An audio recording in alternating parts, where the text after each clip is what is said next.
Y mis comienzos fueron con Dante y Duilio, somos del mismo barrio, digamos. Nos conocemos de chiquito, de muy niños, del colegio, del barrio de Palermo. Yo vivía en Bonpland, Honduras, en Palermo, y ellos vivían en Bonpland, a media cuadra de mi casa. Bueno, y con ellos empezamos, antes de los Pater, a hacer una especie de conjunto de percusión. Todavía no tocábamos instrumentos, sino que yo tocaba pandeiro y ellos tocaban Duilio la tumbadora y Dante el bongo. Con eso en los carnavales salíamos a tocar por el centro, por el Obelisco, por allá por la calle Corriente, caminábamos por la calle Corriente tocando en los carnavales nada más. De ahí después vimos la película Al compás del reloj de Bill Haley, y ahí empezamos a cada uno buscar un instrumento, Duilio el bajo, Dante la batería y yo la guitarra, y ahí empezamos con mis primos, que eran los Paternoster de apellido, que estaba Edgardo, Mingo y Titi, que eran los tres hermanos. Y ahí empezamos a hacer el grupo de los Pater. Y ahí empezamos allá por el año 58, 57. Bueno, eso duró varios años, hasta que a mí me salió una prueba en la RCA, y bueno, y yo me separé de ellos y me empecé a cantar como solista. En aquel tiempo mi nombre era Dani Santos, porque mi papá se llamaba Santos Franzoni, y yo de su nombre hice el apellido mío como cantante de rock and roll. Bueno, tuvimos realmente mucho éxito en aquella época, porque se puede decir que si no fuimos el primero, fuimos de los primeros, creo que el primer grupo de jóvenes de rock and roll aquí en la Argentina. Hacíamos todo el repertorio del Bill Haley, Al compás del reloj, hasta luego Cocodrilo, Agítese, Sacúdase, todos los temas de Bill Haley y de Elvis también, Zapato de gamuza azul. Eso era nuestro repertorio, y trabajábamos mucho en los bailes de barrio. En aquellos tiempos todavía las orquestas típicas iban a los bailes de barrio, estaba la típica y la jazz. Nosotros éramos la jazz, le llamaban así, pero éramos el único grupo que no era una orquesta de jazz, sino que era un grupo de rock and roll. Teníamos 2 guitarras, bajo, batería y saxo. Y al principio con Edgardo Paternoster, que tocaba la guitarra hawaiana, que era lo mismo que usaba Bill Haley en sus discos. Bueno, ahí hicimos giras por el interior, grabamos un par de acetatos, nunca salimos en disco, no pudimos salir, pero bueno, tuvimos bastante éxito en los barrios, en el interior, en los bailes, haciendo rock and roll nada más. Se puede decir que fuimos pioneros del rock and roll en la Argentina. Mucho antes de los Gatos y lo que dicen que fue el inicio del rock aquí en la Argentina, nosotros 10 años antes ya éramos famosos en la Argentina. Bien. Y, ¿Qué más? Lalo, ¿en qué idiomas cantaban? ¿Usaban castellano, usaban inglés, un poco de ambos? Un poco, todo lo de Bill Haley en inglés, pero después cantábamos también cosas en español, en castellano, de todo un poco. Y hacíamos algunos temas rock, melódicos, así, baladas algunas, pero el repertorio casi total era de rock and roll. Yo a veces cantaba algún tema de Elvis lento, qué sé yo, pero la mayor cantidad la gente quería bailar el rock. En esos tiempos la gente iba al baile y quería bailar rock. Y así que no parábamos de tocar rock and roll. Y cuando cantaban en castellano, ¿hacían sus propias traducciones o compraban por ahí las traducciones que hacía Ben Molar en la época? ¿Cómo? Y algunas que hacíamos las traducciones de Ben Molar, algunas no eran muy buenas y algunas las hacía yo también. Agarrábamos un tema y yo le ponía la letra, la traducía y la hacía aunque en aquel tiempo todavía no sabíamos mucho inglés, o sea que los primeros temas los cantábamos por fonética, ¿viste? Sin saber bien lo que decía la letra total, pero escuchando después ya con las revistas de la época, había unas revistas que salían con las letras y ahí empecé a cantar ya la letra como correspondía, ¿no? Pero al principio de escuchar las letras, las cantábamos por fonética, pero bastante bien. Había gente que sabía inglés y me decía, qué bien que cantás, que sabés inglés. No, le digo, no sé nada de inglés, pero trato de imitar a Elvis, a Bill Haley, a todos los rockeros de aquella época, Chuck Berry. Y en cuanto al apartado de los instrumentos, tengo Sí. entendido que las guitarras, que eran bastante particulares, las compraron en Casa América, ¿puede ser? No. ¿Cómo fue el tema de las guitarras? La guitarra mía, yo toco una guitarra muy especial toda la vida, desde aquellos tiempos. Pues yo de chico tuve un accidente con un sifón, ¿viste? Esos que eran de vidrio y se reventó, era muy peligroso eso, cuando se caía se reventaba el sifón y explotaba como una bomba. Y me cortó el tendón de mi dedo meñique, de la mano izquierda. A partir de ahí empecé a tocar la guitarra de 4 cuerdas, con una afinación que yo inventé y que la uso hasta el presente. Y todas mis guitarras son de 4 cuerdas ahora. Empecé tocando la de 6 con los Pattern, pero después con esto, como no tenía, estaba muy limitado porque tenía un dedo menos que no lo podía utilizar, lo tengo, pero no lo podía utilizar, entonces después se me ocurrió y compré, la primera guitarra que compré era una guitarra Giannini brasilera de 4 cuerdas. Y ahí ya después más adelante en los años 60, el luthier Repiso, que es el mejor luthier que pisó la Argentina, es español, era español, vivía acá y fabricaba guitarras. Todos los rockeros, Charlie, Spinetta, todos tuvieron una guitarra Repiso y yo la tengo todavía. Pero después tengo otras más, tengo 4 o 5 guitarras, todas de 4 cuerdas. Y la guitarra esa de Casa América la compró Mingo, que era el otro guitarrista. Sí, es cierto que la compró. Era una guitarra silueta, no tenía caja. Era como una silueta de un caño. Que todos se quedaban con la boca abierta porque era transparente y bueno, era nada más que un caño y las cuerdas. Pero yo siempre toqué la de 4 cuerdas. Bien, bien.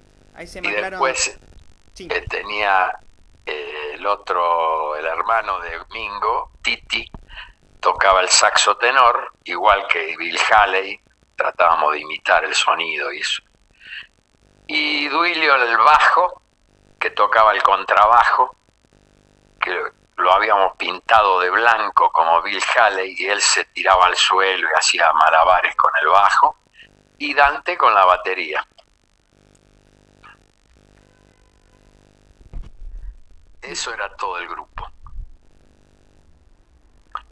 En aquellos tiempos no llevábamos equipo de sonido ni nada, llevábamos nada más que el equipo de guitarra y el del bajo.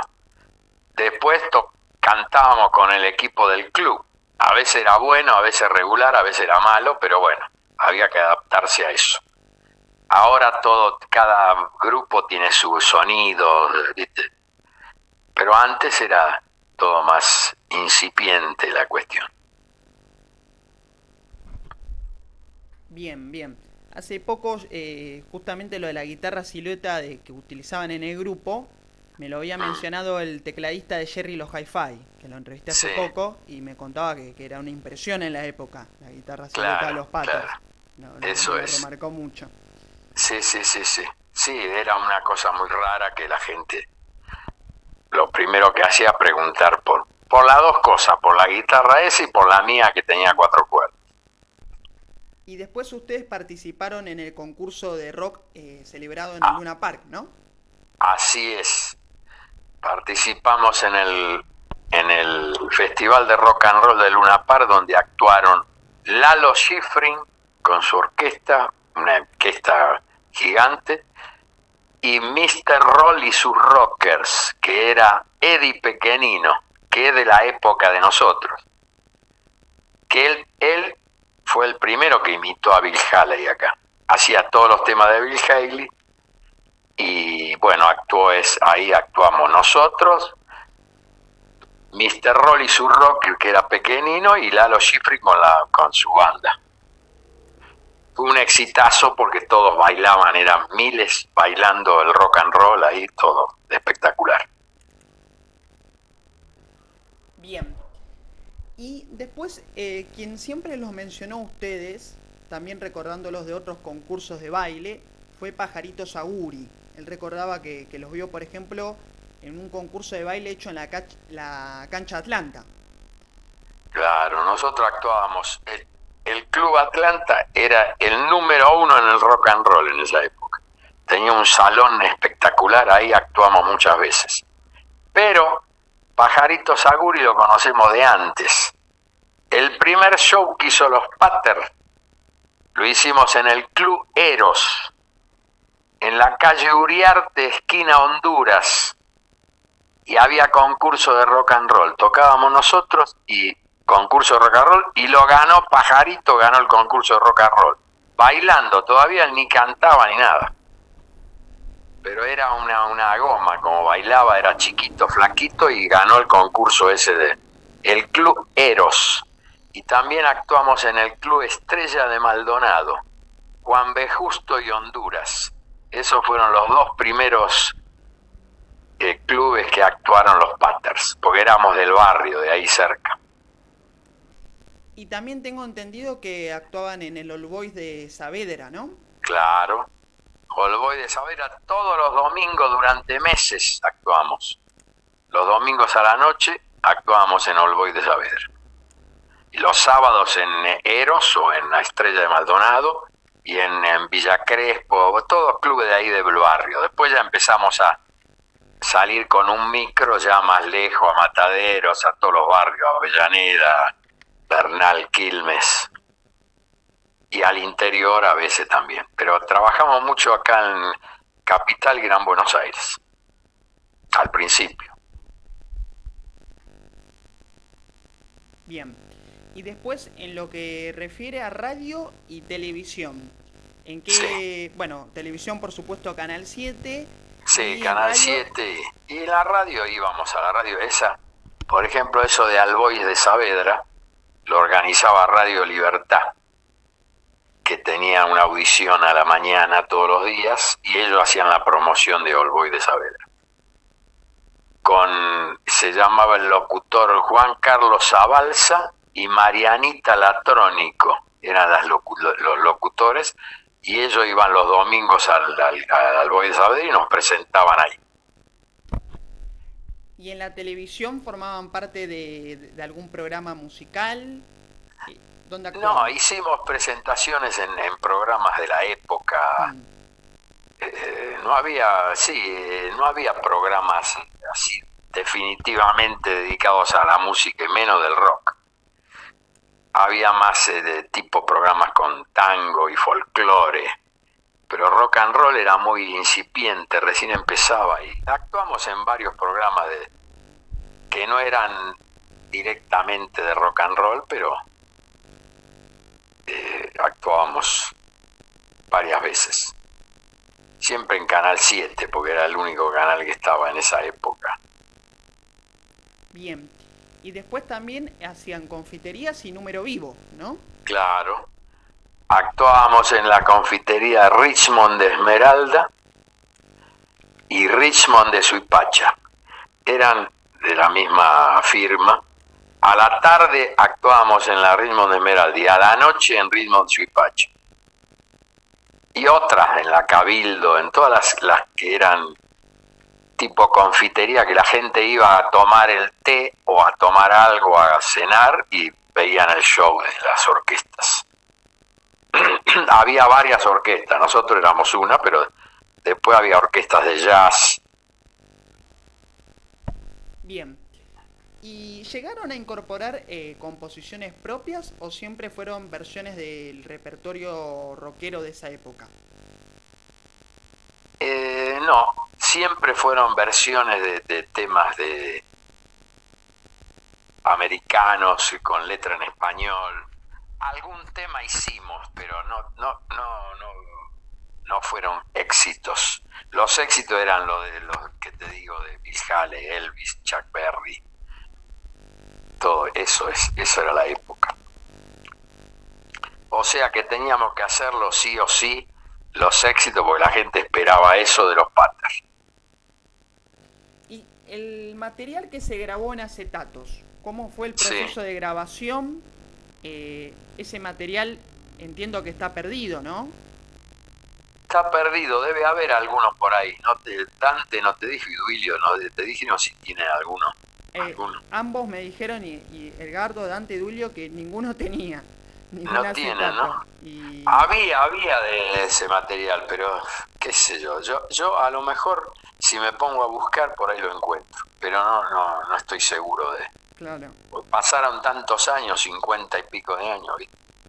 que que no es fácil. Grabábamos en el estudio Austral, en la calle Río Bamba y Santa Fe. Había un estudio ahí, grabamos varios temas ahí y estaban bastante bien las grabaciones. Pero bueno, eh, fueron pasando los años mudándonos de casa y todos terminamos variando de domicilio, entonces se fueron perdiendo las cosas. claro. Si aparece algo, yo mañana te lo hago llegar. La verdad sería un tesoro excelente. Yo hace poco digitalicé unos acetatos que eran del grupo argentino de Los Cometas, donde estaba Lito Hielo. Sí, Eh, sí, estaban en un estado muy, muy frágil, pero bueno, un amigo mío que sabe mucho del tema, que es músico, lo sacó de los ruidos y eso. sí, lo restauró y... ¿Quedó bien? sí, material aparte de la misma época, muy, muy histórico del rock and roll de Claro. esos años. Sí, Pero es un sí, sí. material complicado el acetato, ¿no? Frágil. Claro, lógico. Pero bueno, yo pienso que alguien, voy a averiguar de la gente que todavía vive de esa época, que alguien debe tener esos discos. Estoy seguro. Pero bueno, no me preocupé nunca de decir, bueno, lo voy a buscar, voy a tratar de buscarlo. Pues sería lindo encontrarlo, pero bueno, ya veremos. Bien, perfecto, perfecto. Y después me llamó la atención en uno de los avisos que me pasó el resto del grupo, se menciona a la sede social de Tigre con un eslogan que me llamó mucho la atención, que era Imperio del Rock. Sí, Me llamó bastante la atención, no sé si se acuerda de ese... En el Tigre. Sí, la sede social del Club Atlético Tigre. Sí, Decían que sí, ustedes sí, sí, me tocaban acuerdo. junto a bailarines del Luna Park y del Maipo de rock and roll. Sí, sí, sí, sí. Claro, porque en el Maipo también hicieron, en una revista, hicieron un número de rock and roll importante y bailaron, todos los que bailaban en el Luna Park bailaron ahí en el Maipo. Yo lo vi el espectáculo. Y bueno, nada más, eso creo porque no duró mucho, pero bueno, yo después ya me dediqué a mi carrera como cantante solista, pero siempre conservé la amistad de Dante y Duilio a través de 50, más de 50 años, 60, y somos muy amigos con él, con los otros chicos creo que fallecieron, los otros integrantes del Club del Clan, pero quedamos tres de los originales. Claro, claro. Y aparte son todos de la misma generación, fines de los años 30, ¿no? Y sí, claro, todos de la misma generación, del 38 al 40, al 40. Claro, claro. Y después yo también tengo entendido que luego Edgardo siguió con los Patters por su cuenta años luego, como que lo reformó, ¿no? Mira, eso no sé. Yo cuando yo me fui, Mm, porque el guitarrista Mingo en un momento abandonó, dejó de cantar porque se casó y no quiso tocar más. Pusimos otro chico que era bueno también, rubio, y que le decíamos Madera, pero cariñosamente. Esa foto que me mandaron, que no sé quién me mandó, me mandó una foto a alguien, después te la voy a mandar por... ¿Tenés vos fotos de los Patters? Sí. sí, sí, tengo bastantes entre lo que me mandó primero las hijas de Duilio, perdón, las hijas de De Dante, Dante. después me mandó Duilio y Sí. finalmente Edgardo me envió algunas. Está bien. Y después por mi cuenta yo recuperé algunos, no muchos la verdad, recortes de la revista Jazzlandia, que los mencionaba. Claro, bueno, ahí en la revista Jazzlandia sacábamos las letras en inglés. Fue la primera revista de música que publicaba las letras de las canciones de rock and roll y eso. De ahí yo saqué las letras que te conté que de ahí aprendí con la letra original. Y te cuento, esto es otra cosa, pero al principio los Patters éramos 6, pero después Edgardo dejó de estar en los Patters y ya éramos 5. O sea, de los 3 hermanos, Edgardo dejó y se hizo el representante de los Patters, pero ya no tocó más, él tocaba la guitarra hawaiana. Y quedamos 5, ya la mayor cantidad de tiempo que existieron los Patters, éramos 5 nada más. Y al principio fuimos 6, pero poco tiempo, pocos meses. Después éramos 5 solos. Claro. Y el guitarrista que usted me mencionó, Rubio, ¿sabemos si Sí. vive actualmente o...? La verdad que no tengo idea, no lo veo hace 50 años, ya te digo. Claro, Así que claro. ni tengo idea si está vivo, si está en el cielo. No, claro, sí, sí. Era un poco más joven que nosotros, pero era bueno, tocaba muy bien. Ni me acuerdo el nombre, con decirte que estuvo poco tiempo él. Claro. Porque cuando él vino, yo después ya dejé y me dediqué a mi carrera solista y ellos siguieron un poco más con otro cantante, pero no mucho tiempo. Después casualmente Dante y Duilio, cuando yo me hice famoso como Lalo Franzen, ellos me acompañaban con el bajo y la batería y yo con la guitarra, y como los shows que yo hacía como solista, Dante y Duilio tocaron conmigo muchos años. Claro. Claro, claro. Bien. Y otra cosa que me llamó la atención era que abajo siempre de los Patters y Dani Santos figuraba el eslogan 220 voltios en rock and Volts en roll. rock and roll. ¿Eso cómo surgió? Canta el electrizante Dani Santos. A mí me ponían así, el electrizante. Era todo referente a la electricidad, ¿viste? 220 volts en rock, el electrizante, todo con la cuestión de la electricidad y de todo eso. ¿Qué son esas cosas que inventaron, viste? En los shows ya nos quedó, todos nos conocían por eso, 220 volts. Claro. Después volviendo un poco, porque en una de las fotos que me pasaron, creo que se estaba proporcionando este grupo de música que tenían ustedes antes, más tropical, donde ustedes tocaban la percusión. Sí. Y estaba el nombre 5 haces y un bongo. No, 4 haces y un bongo. Bien. Ahí va. Ahí estábamos, claro, con Dante y Duilio, mi hermano Hugo, que tocaba también en esa época. De eso creo que tengo fotos, te las voy a mandar, o te mandaron ellos. Muy pocas. Bueno, porque eso fue antes de los Patterns. Ya te dije, empezamos con eso, con la música tropical. Claro. También teníamos mucho éxito con eso, en los carnavales, en las fiestas, viste, para bailar y qué sé yo. Estuvimos un año o dos con eso hasta que nos dedicamos al rock and roll. Claro. Y había otros 2 nombres mencionados en ese afiche, creo que es un afiche que estaba la foto. Ángel Carreras y Santiago Moldes, ¿puede ser? No sé. Ángel Carreras. ¿Y quién eran ellos? Decía que Santiago, decía que en ese afiche en concreto dice Dante en bongo, usted en pandeiro, sí. Duilio en maracas, Duilio en tumbadora o maraca y su hermano en claves. Mi hermano en las claves. Y luego decía que Ángel Carreras estaba en cabaza y Santiago Moldes en pandeiro. Pero no sé si habrán sido otros músicos y los por ahí juntos. otros, pero nosotros no, con nosotros no tocaban. Claro.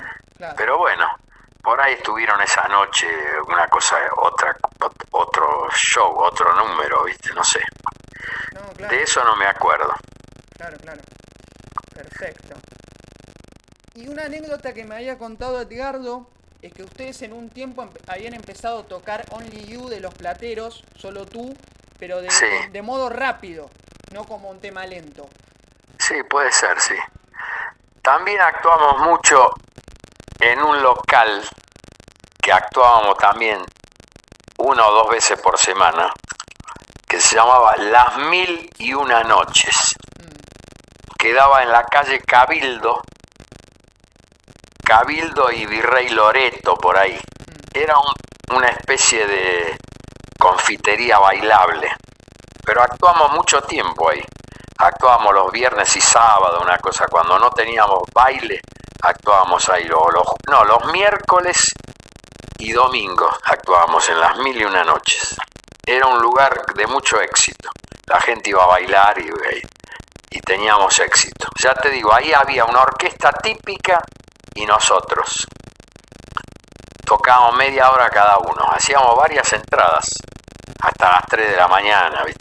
Otra cosa que le quería preguntar, saltando bastante en el tiempo, pero enlazado con la percusión. Tengo entendido que usted tocó tumbadoras en un disco de Morris, en Ciudad de Guitarras Callejeras. ¿Cómo se dio ese proceso? No es un dato muy sabido. No. Eso porque yo era productor de la RCA, de la grabadora. Era productor de otros artistas y Morris era amigo en ese tiempo.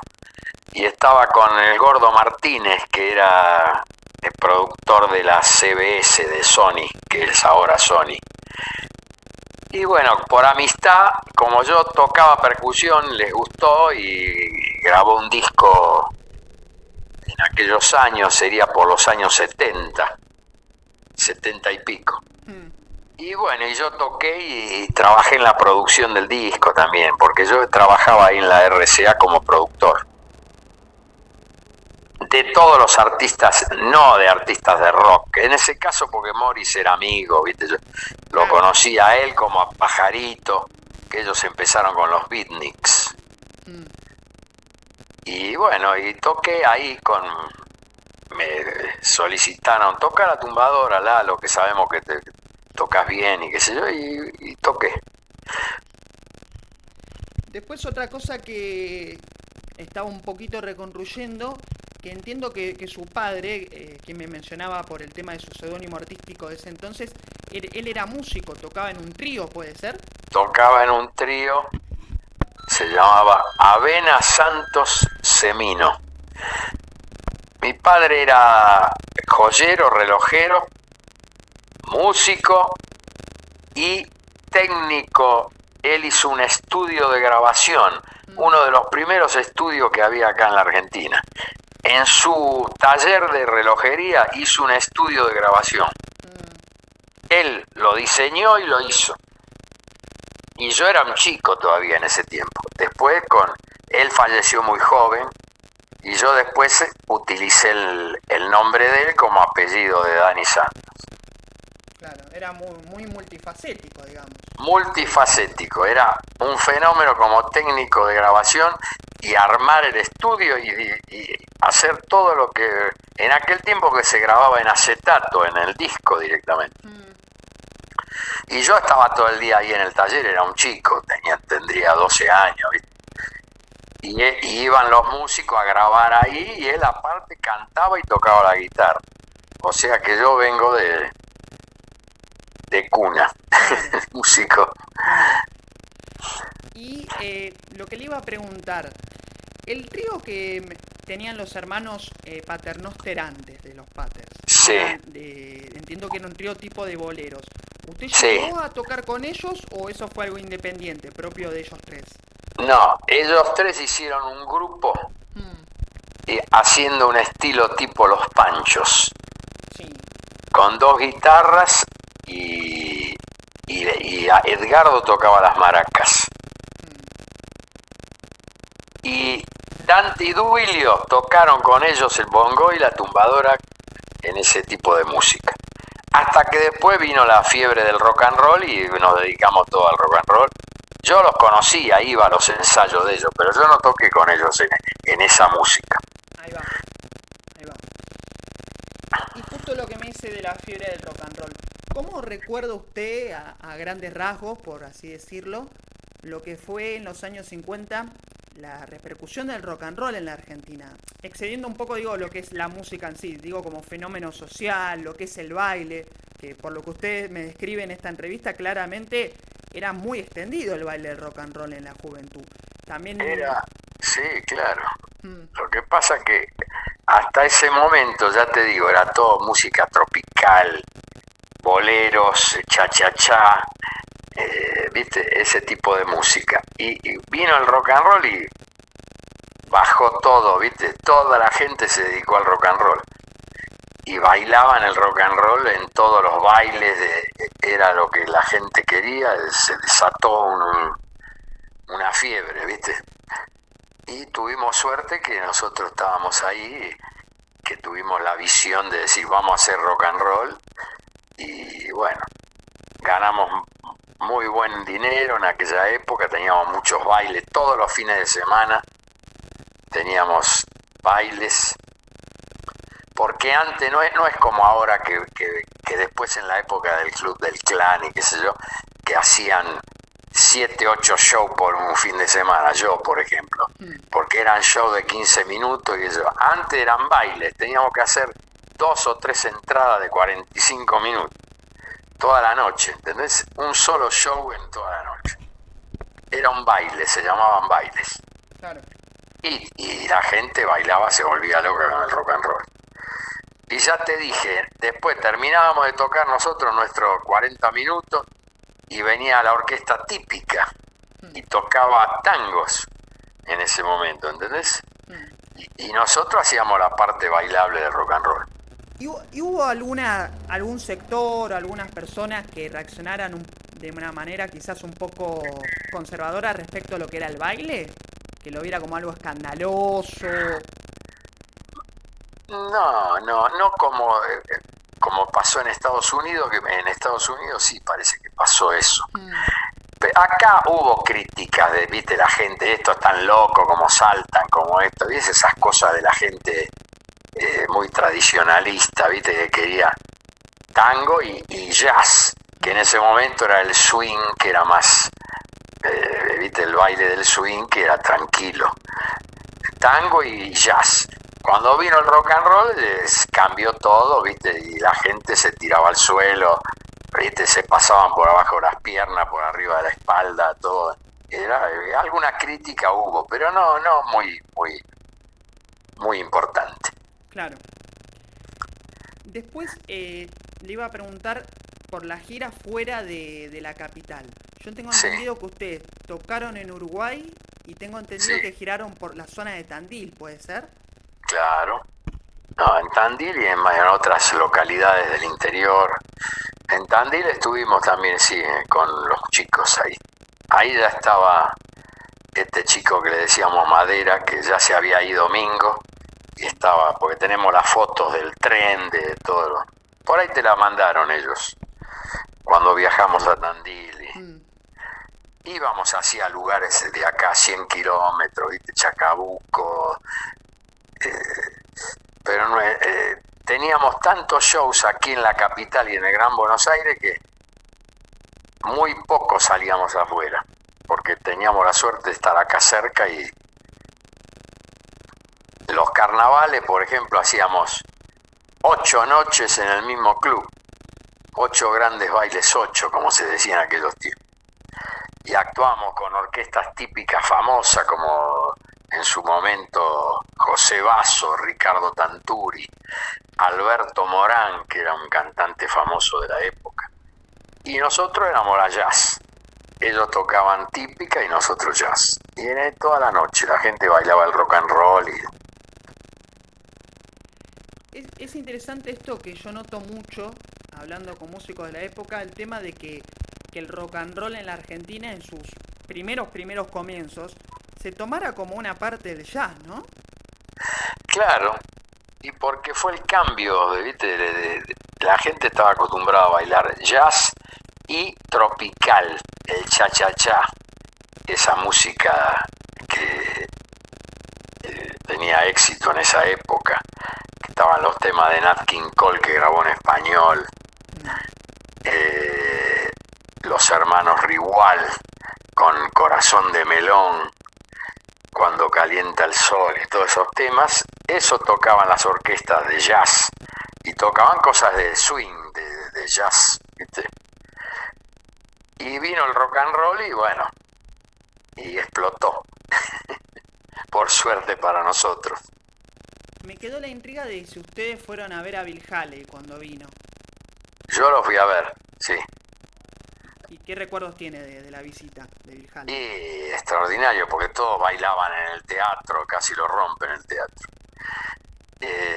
Estuvo en el Teatro Metropolitan, cuando el Teatro Metropolitan era uno solo y era grande, era inmenso. Eso habrá sido en el año 58, creo. Sí. Sí, yo lo fui a ver, sí. No me lo iba a perder. La única vez que vino acá a Buenos Aires y tuvo un éxito bárbaro. ¿Es cierto o es mito? Porque tengo versiones muy contradictorias al respecto de si Eddie Pequenino fue telonero de Bill Haley o no. Porque otros No, dicen que fue la orquesta de Nico Carvalho. no, Pequenino no actuó, porque justo cantaba lo mismo que Bill Haley, entonces no podía ser telonero. Claro. Cantaba los mismos temas, entonces lo primero que habrá dicho el productor de Bill Haley es decir, no lo quiero, eso es un imitador. ¿Entendés? Claro. Claro, no. Eso de Nico Carvalho me parece que sí, una orquesta hubo antes, no me acuerdo bien, pero puede ser. Claro. Pero Pequenino no, seguro que no. Pequenino tuvo su éxito en esa época porque, ya te digo, estaba con la fiebre del rock and roll y él hacía todos los temas. Mucha gente se pensaba que Pequenino era el original, porque cantaba los temas de Bill Haley y la gente se creía que muchos, los que no estaban muy avivados, creyeron que Pequenino era Bill Haley. Porque él se puso Mr. Roll. Y además de ustedes, de Sí. Eddie Pequenino, de los Cometas de Lito Hielo, Mm. ¿había algún otro grupo rock and roll en los 50 hablando, ¿no? Obviamente Sí. después se explotaron por todos lados, pero hablando del 55 al 58, ¿algún otro grupo que recuerde?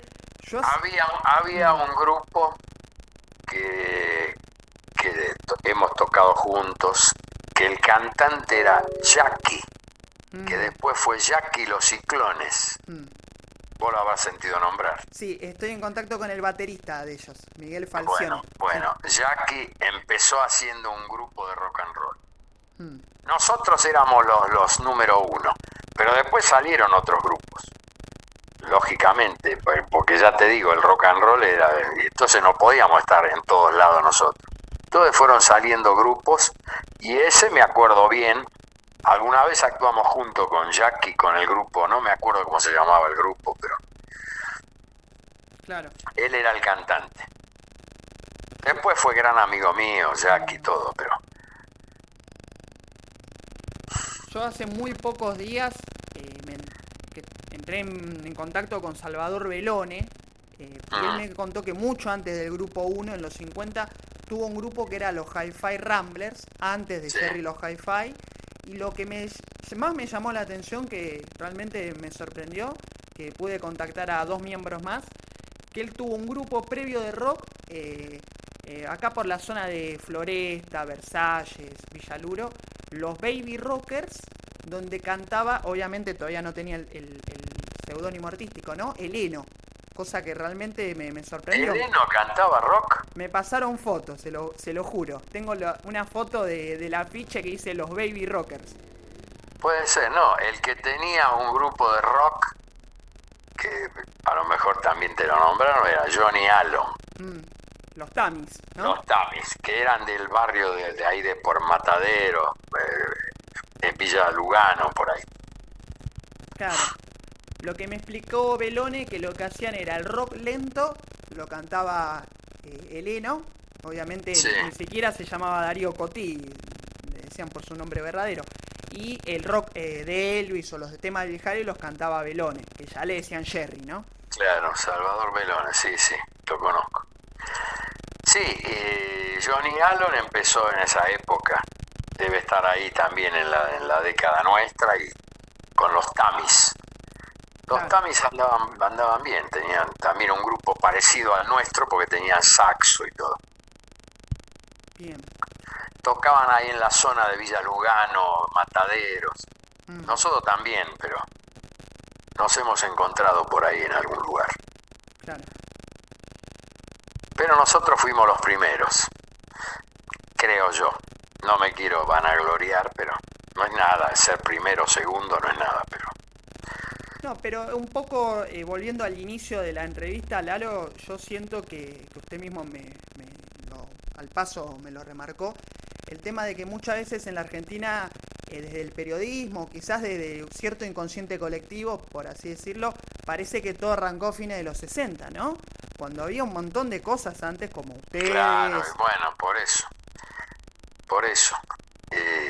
Y después se dio, con el paso del tiempo, de que, bueno, yo también trascendí, o sea que en esos tiempos del rock and roll que tuvimos el éxito grande, algo había atrás para que después trascienda, y pasaron 50 años y yo sigo en esto de la música, componiendo y haciendo cosas, pero no dejo de recordar mi primera época en la música, que fue el rock and roll, y lo anterior también, la música tropical. Todo es un camino, ¿viste? Hasta hoy, que el sábado pasado hice un streaming con mi show y fue un exitazo, anduvo muy bien, y gracias a Dios todavía seguimos con todo y vamos a seguir. Yo sabés que ahora soy director musical y arreglador de Palito, sí, en sus shows. Recorro el país, toda Latinoamérica, el mundo con él.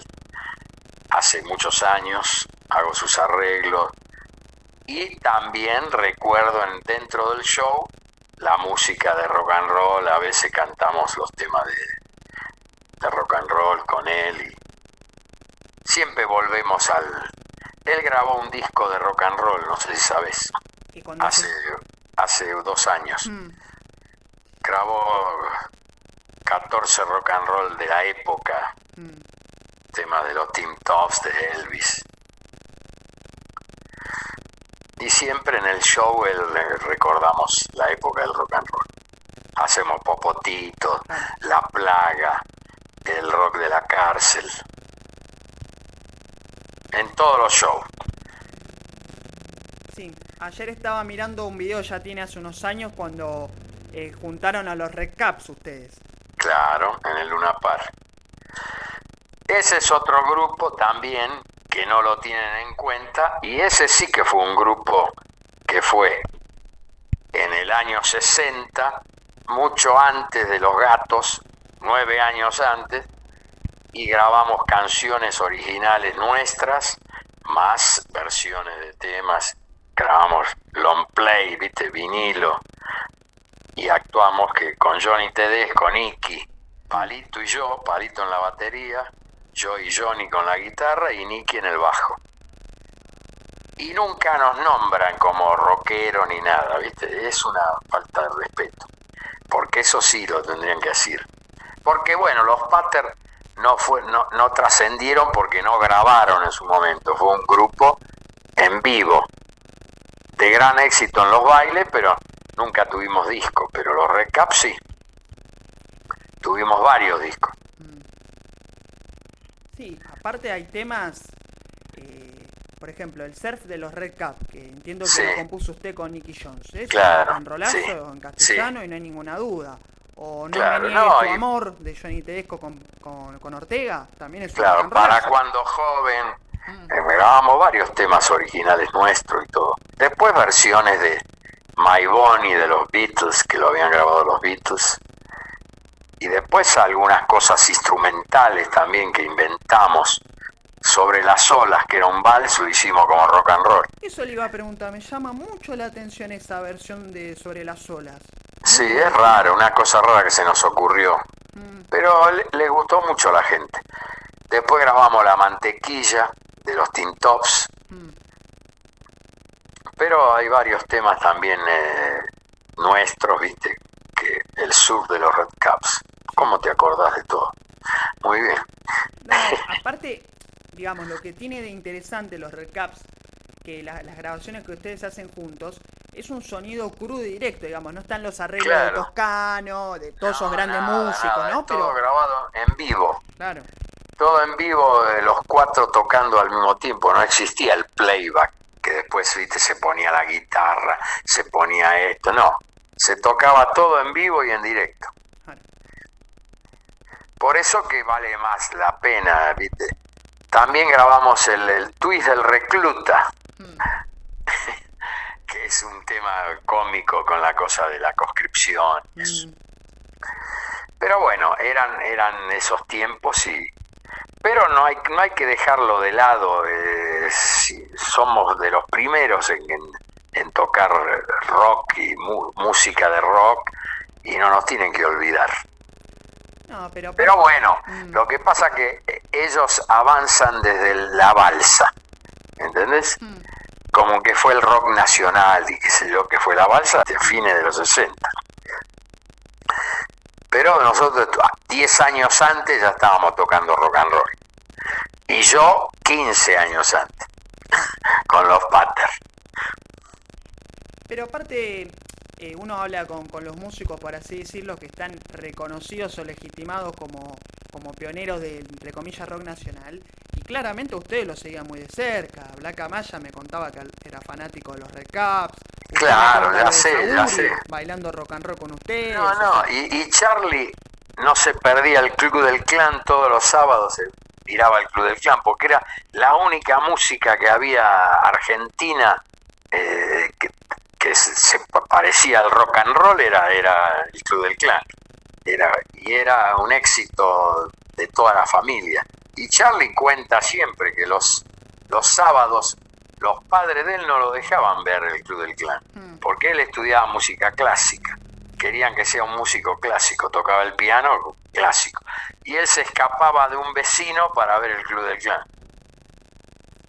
Y también estaba Morris, Pajarito, ya te digo, ellos fueron del rock nacional.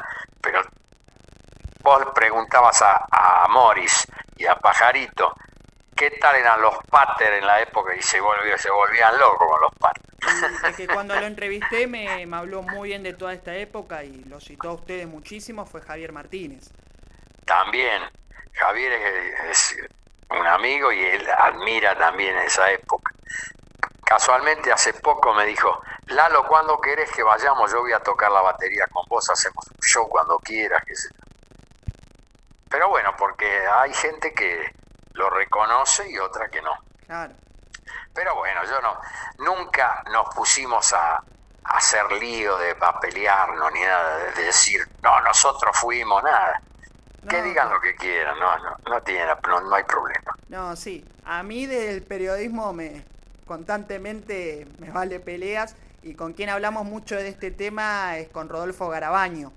Sí, claro. Rodolfo también insiste mucho. Sadaik, sí, es amigo también. Él insiste mucho en documentar toda esta época y que quede bien en claro, no para desmerecer lo otro, al contrario, no, sino como una continuidad histórica. Perfecto, pero que se cree la historia verdadera con todo como fue. Y después que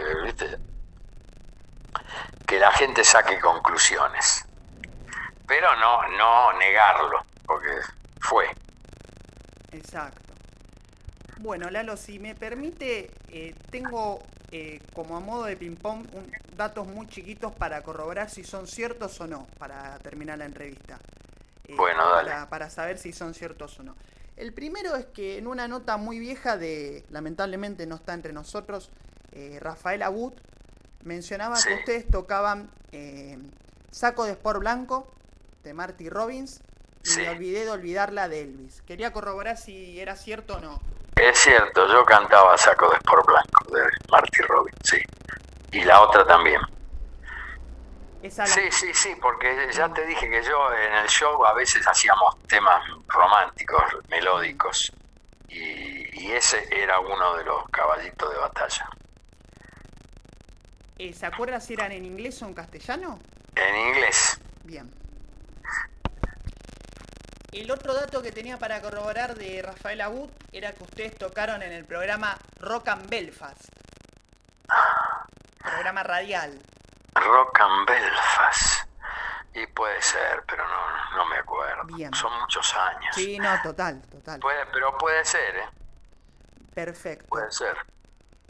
Bueno, después tenía que esto, si no me lo equivoco, me lo había dicho Edgardo, que hubo dos personas que las ayudaron mucho con el tema de la radio. Uno fue García Bedoya con Radio Libertad y Gerardo Novo con los Boys de Saavedra, como que fueron un poco los ganchos, para así decirlo. Claro, Bedoya, sí, no te dije, viste lo que íbamos allá al Boy de Saavedra, Marianita Latrónico, Bedoya, eran todos de Radio Libertad. Todos ellos, sí, nos ayudaron mucho. En aquel momento nos difundían mucho en Radio Libertad. Bien. Bueno, y las tres últimas que tengo, esta me la dijo Edgardo, era que actuaron, en concreto él recordaba de Canal 7, un programa de Miguel de Calasanz, que era una revista musical que iba los sábados a la noche. ¿Puede ser? Sí, puede ser. No sé si no era... Miguel de Calazán era de Canal 9. ¿Qué el Canal 9 era o...? Él recordaba que él estaba en ese entonces en Canal 7 dirigiendo, entiendo, una revista era musical. Productor. Después estuvo en Canal 9 muchos años con el programa Tropicana. Tropicana, claro. Usted con Chico Novarro, Marty Cosen. Y sí, es muy posible que sí, me acuerdo de Canal 7, sí, con los Pater. Bien. Bueno, y las dos últimas. Esta también me la dijo Edgardo, que era una anécdota de... Él recordaba que a veces llegaban tarde porque se quedaban viendo El Fantasma de la Ópera, de Narciso Ibáñez Menta. Me decía que eran fanáticos ustedes. Sí, bueno, claro. Todos eran fanáticos del Fantasma de la Ópera. Tenía un rating total. Nadie se lo perdía. Sí, es muy posible. Porque no, lo queríamos ver siempre. Bueno, y la última, para corroborar, creo que esta me la dijo Duilio, era que su hermano luego en un tiempo tocó violín, ¿puede ser? Sí. Bien. Mi hermano tocaba el violín, pero de oído. Pero tenía un muy buen oído y tocaba en las fiestas, pero no profesionalmente. En las fiestas nuestras venía y tocaba con nosotros, pero de manera amateur. Pero tocó, sí. Bien. Y tenía mucho oído. Nunca estudió tocarse, que viste, le regalaron un violín y empezó a tocar solo, viste. Y le gustaba. Y a mí también. Perfecto.